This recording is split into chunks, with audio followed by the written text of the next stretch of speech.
السلام علیکم جی، میرا نام عمران اجمل ہے اور آج ہم فلاسفی کا لیکچر ہم اپنا کنٹینیو کریں گے۔ لاسٹ ٹائم ہم جو پری سوکریٹک جو فلاسفرس تھے ہم ان کی بات کر رہے تھے، جس میں ہم نے جو تھیلیس کی بات کی تھی، جس میں ہم نے انیگزیمینڈر کی بات کی تھی، انیگزیمینیز کی بات کریں گے اور پائتھاگورس کی بات کریں گے۔ تو ہم یہ آج کا لیکچر کنٹینیو کرتے ہیں۔ انیگزیمینیز کی پیدائش 585 پی سی میں ہوئی اور وفات 525 پی سی میں ہوئی۔ انیگزیمینیز بھی مائلیٹس کا رہنے والا تھا اور گریکس ہمیں یہ بتاتے ہیں کہ وہ انیگزیمینڈر کا شاگرد تھا۔ انیگزیمینیز کا بھی تھیلیس اور انیگزیمینڈر کی طرح یہی خیال تھا کہ پوری کائنات جو ہے وہ ایک ہی چیز کی بنی ہوئی ہے، ایک ہی سبسٹنس کی بنی ہوئی ہے، تمام مادہ جو ہے اس کی بنیاد پر ایک ہی چیز ہے، مگر نہ تو تھیلیس کی طرح وہ چیز پانی ہے اور نہ انیگزیمینڈر کے کہنے کی طرح وہ چیز ایپرون ہے، بلکہ وہ چیز ہے ہوا۔ ہوا جو ہے وہ بنیادی طور پہ جب ٹھنڈی ہوتی ہے تو وہ پانی بن جاتی ہے، مزید جب اور ٹھنڈی ہوتی ہے تو برف بن جاتی ہے، مزید جب اور وہ سخت ہوتی ہے تو پتھر بن جاتی ہے، اور جب وہ گرم ہوتی ہے تو وہ ہوا بن جاتی ہے اور آگ بن جاتی ہے۔ ہر چیز جو ہمارے ارد گرد نظر آ رہی ہے در حقیقت وہ صرف اور صرف ہوا ہے، حالانکہ زندگی کی اپنی جو بنیاد ہے وہ بھی ہوا ہے۔ اچھا، اب جو ہے انیگزیمینیز کو یہ تصور کس طرح سے ہے کہ ہوائی تمام چیزوں کی زندگی کی بھی بنیاد ہے؟ انیگزیمینیز کو اس وجہ سے یہ خیال آیا کیونکہ جب انسان یا جانور یا کوئی بھی زندہ چیز جب مر جاتی ہے، اس کی وفات ہو جاتی ہے، تو اس کی سب سے بڑی نشانی یہ ہے کہ وہ سانس لینا چھوڑ دیتی ہے، مینز کہ وہ انہیل نہیں کرتی ہوا۔ تو ایگزیمینیز کا یہ تصور تھا کہ انسان کی روح جو ہے یا کسی بھی چیز کی روح جو ہے وہ بنیادی طور پہ ہوا ہی ہے۔ تھیلیس کی طرح انیگزیمینیز کا یہ خیال تھا کہ دنیا تیر رہی ہے، مگر جہاں تھیلیس کا یہ خیال تھا کہ دنیا پانی پر تیر رہی ہے، تو انیگزیمینیز کا یہ خیال تھا کہ دنیا ہوا پر تیر رہی ہے۔ لہٰذا جب ہوا میں اونچ نیچ ہوتی ہے تو اس کے نتیجے میں زلزلہ آتا ہے، پانی کی اونچ نیچ کے نتیجے میں زلزلہ نہیں بلکہ ہوا کی اونچ نیچ کے نتیجے میں۔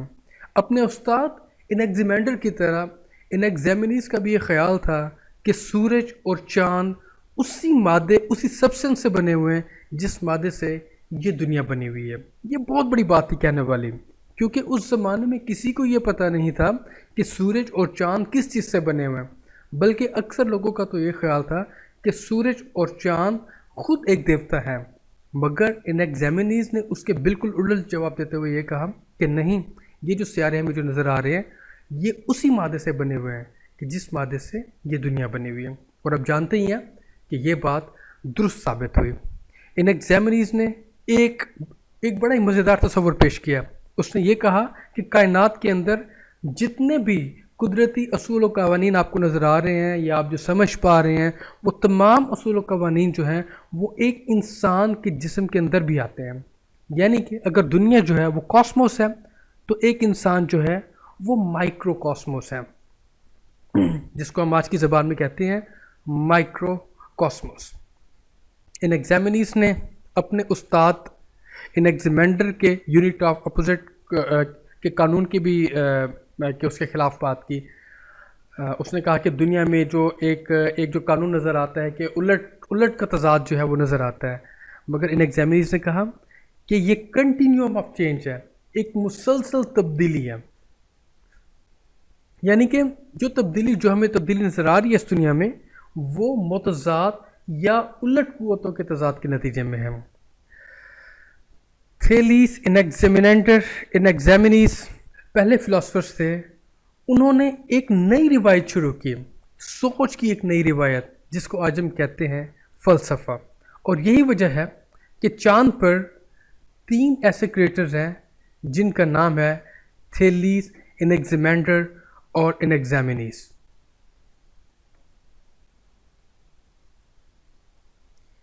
جی، اب ہم بات کریں گے پائتھاگورس دا فلاسفر کے بارے میں۔ پائتھاگورس کی پیدائش جو ہے وہ 570 میں ہوئی اور اس کی وفات 497 BC میں ہوئی. اس کی پیدائش جو ہے سائموس میں ہوئی جو کہ میلیٹس سے کافی قریب ہے، مگر وہ اپنی زندگی اس نے وہاں پر نہیں گزاری، بلکہ کہتے ہیں کہ وہ کئی ملکوں کے اندر سفر کرتا رہا اور اس کو ٹریول کرنے کا بہت شوق تھا. کوئی کہتا ہے کہ وہ ایجپٹ بھی گیا، وہ انڈیا بھی گیا، کوئی کہتا ہے وہ پیولون بھی گیا.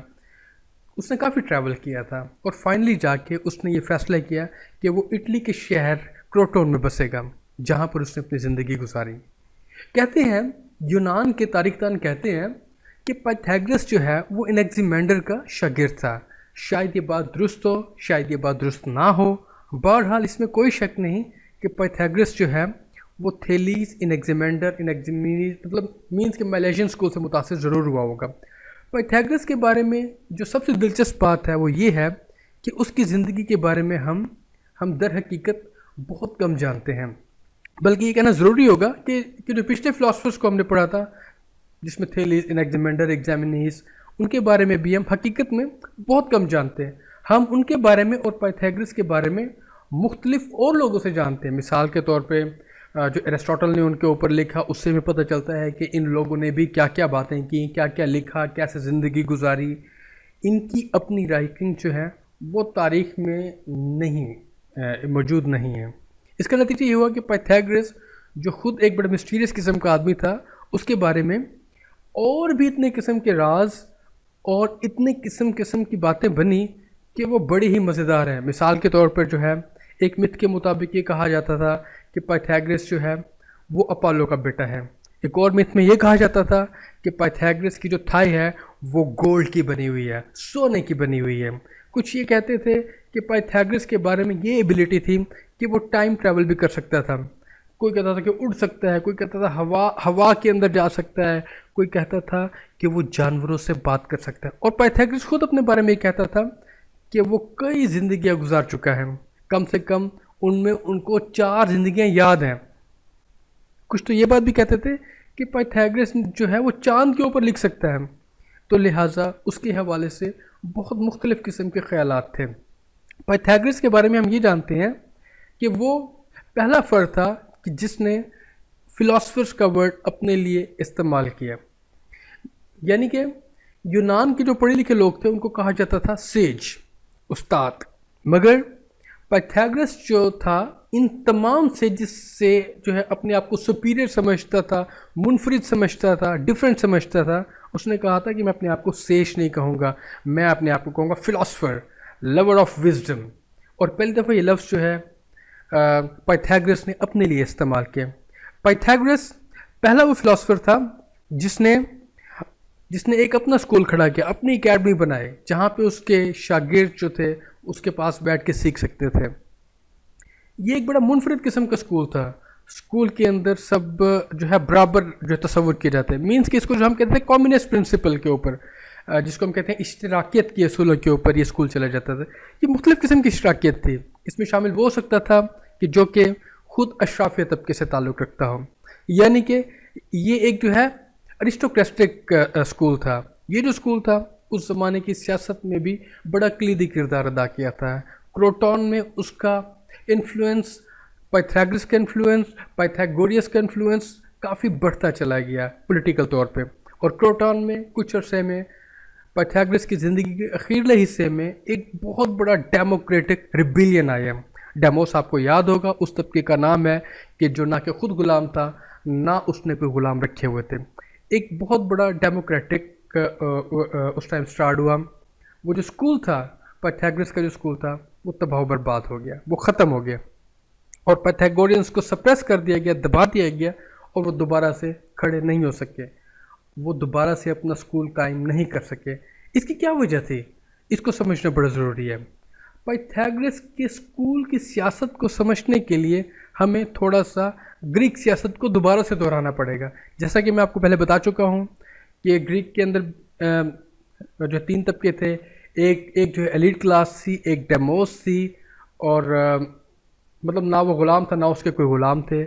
جو اشرافیہ طبقہ ہے، جو ڈیموس ہے، ان کے درمیان ہمیشہ مسلسل ایک لڑائی چلتی رہتی ہے. اشرافیہ طبقے کے اندر بھی ایک بہت بڑی تبدیلی آئی. وہ تبدیلی یہ تھی کہ جو پرانا قبائلی نظام تھا وہ بتدریج ٹوٹتا چلا گیا تھا، اور جو سلیو سوسائٹی کی وجہ سے یعنی غلامی کے نظام کے نتیجے میں جو نئی خوشحالی حکمران طبقے میں پھیلتی چلی جا رہی تھی، اس سے لوگوں کے تصورات، خیالات، ان کی ثقافت تبدیل ہوتی جا رہی تھی، اور جیسے جیسے وہ تبدیل ہوتی جا رہی تھی تو ایک کلیش اشرافیہ طبقے کے اندر بھی ایک کلیش تھا ان لوگوں کے درمیان جو کہ پرانی قبائلی سردار تھے، اور ان لوگوں کے درمیان جو کہ نئے نئے امیر ہوئے تھے غلامی کے نظام کے بعد۔ تو لہٰذا اشرافی طبقے کے اندر بھی ایک توڑ پھوڑ کا عمل جاری تھا، اور اس کا نتیجہ یہ تھا کہ جو پرانے جو قبائلی خیال، کوئی تصورات، ان کو بتدریج رد کیا جا رہا تھا۔ اس کے بارے میں بیسیکلی ایک ریئیکشن تھا، ایک نئی سوچ پیدا ہو رہی تھی، جس کے نتیجے میں پہلی دفعہ نجی ملکیت جو ہے وہ سماج کے اندر وہ انٹروڈیوس کی گئی تھی۔ نجی ملکیت سماج کے لیے ایک جو پروگریسو قدم تھا، ایک ڈیولپمنٹل قدم تھا، کیونکہ اس کے نتیجے میں پرانا سماج تو ٹوٹتا پھوٹتا نظر آ رہا تھا، مگر ایک نیا سماج بھی جنم لے رہا تھا۔ بہرحال اشرافی طبقے کے اندر ایک ریئیکشن تھا اس چیز کے خلاف کہ کس طرح سے یہ سماج تیزی سے تبدیل ہوتا نظر آ رہا تھا، اور جیسے میں پہلے بتا چکا ہوں کہ اشرافی طبقے اور ڈیموس کے درمیان بھی ایک تضاد موجود تھا۔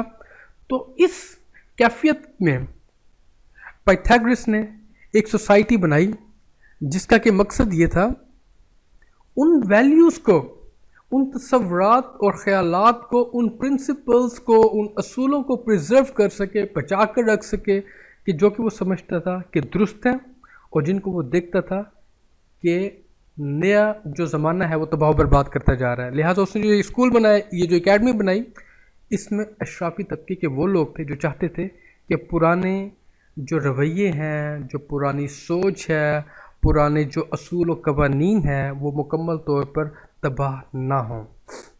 اسکول کو قائم رکھنے کے لیے پائتھاگورس نے اس اسکول کو ایک سیکرٹ سوسائٹی بنایا۔ وہ یہ نہیں چاہتا تھا کہ اس کے تمام خیالات جو ہے وہ ہر جگہ پر پھیل جائے، اس کے دشمنوں، اس کے دوستوں، سب کو پتہ ہو، نہیں، بلکہ وہ چاہتا تھا کہ رازداری سے چلا جائے۔ لہٰذا اس کے اپنے اسکول میں اس کے جو شاگرد تھے اس کو 2 حصوں میں تقسیم کیا گیا تھا۔ ایک ہوتا تھا لرنر اور ایک ہوتا تھا لسنر، ایک وہ جو سنتا ہے اور ایک وہ جو سیکھتا ہے۔ کچھ مزیدار باتیں بھی اسکول کے بارے میں ہیں کہ جو بندہ پائتھاگورین بنتا تھا تو وہ بینز کھانا چھوڑ دیتا تھا۔ بینز کے بارے میں ان کا تھا کہ بڑی غلط چیز ہے بینز۔ پھر اس کی وجہ سے پائتھاگورس نے کافی لکھا بھی بینز کے بارے میں، اس نے کافی فنی سی باتیں لکھی۔ سب سے خوبصورت بات اسکول کے بارے میں یہ تھی کہ اسکول میں عورتیں بھی شامل تھیں۔ یہ نہیں تھا کہ صرف یہ مردوں کا اسکول تھا، پائتھاگورس کا یہ خیال تھا کہ عورت بھی مکمل طور پہ علم رکھتی ہے، وہ جو منطق کی قوت رکھتی ہے، اور وہ بھی ایک فلاسفر بن سکتی ہے۔ لہٰذا وہ اس نے جو ہے عورتیں بھی اسکول کے اندر شامل کی۔ اسکول کا جو سمبل تھا وہ تھا ٹیٹریکٹکس، مطلب ٹیٹریک، ٹرائنگل کا بنا ہوا اسٹرکچر۔ اور اگر آپ کو سیکرٹ سوسائٹیز کا شوق ہے تو یہ سمبل جو ہے، اس قسم کا سمبل جو ہے وہ اکثر سیکرٹ سوسائٹیز استعمال کرتی ہیں، کیونکہ اکثر سیکرٹ سوسائٹیز پائتھاگورس کی سیکرٹ سوسائٹیز سے انسپائر ہے۔ مثال کے طور پہ ایلومیناٹی کا آپ نے نام سنا ہوگا، اس کے علاوہ فرینیسنس کا آپ نے نام سنا ہوگا، روسیکریزیننس کا آپ نے نام سنا ہوگا۔ یہ ساری کی ساری جو ہے یہ سیکرٹ جو سیکرٹ سوسائٹیز ہیں یہ پائتھاگورس کے اوپر جو ہے وہ بلانگ رکھتی ہیں۔ ایون کہ پلیٹو کی اپنی جو اس کی سوسائٹی تھی وہ بھی اس کا سیمبل بھی جو ہے نا ایک جو ہے ٹرائنگل کے حوالے سے تھا، اور اس کے اوپر جو ہے پلیٹو نے لکھا بھی تھا کہ اگر آپ جیومیٹری نہیں جانتے تو میرے اسکول کے اندر داخل ہونے کی آپ کو کوئی ضرورت نہیں ہے۔ یہ جو سب چیزیں میں نے آپ کو بیان کی ہیں پائتھاگورس کے بارے میں، اس سے یہ ظاہر ہونا چاہیے تھا کہ پائتھاگورس ایک سیاسی لیڈر بھی تھا، ایک فلاسفر بھی تھا، لیکن اس کے ساتھ ساتھ ایک ریلیجیس لیڈر بھی تھا۔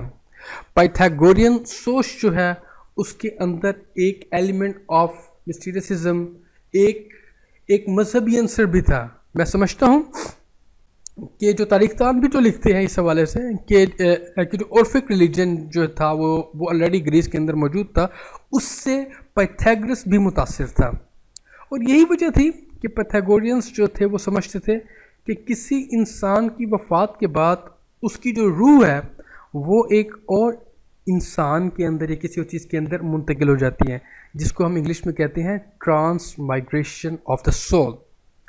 اور اگر آپ کے کو اگر یہ ہے کہ ہندوازم کے جو ریلیجن کے حوالے سے اگر آپ کو پتہ ہو تو اس میں بھی آپ کو پتہ ہوگا کہ ہندوازم کے اندر بھی یہ جو ہے نا ایک جو فنڈامنٹل بیلیف ہے کہ انسان کی جب وفات ہو جاتی ہے تو اس کی روح کسی اور چیز کے اندر منتقل ہو جاتی ہے۔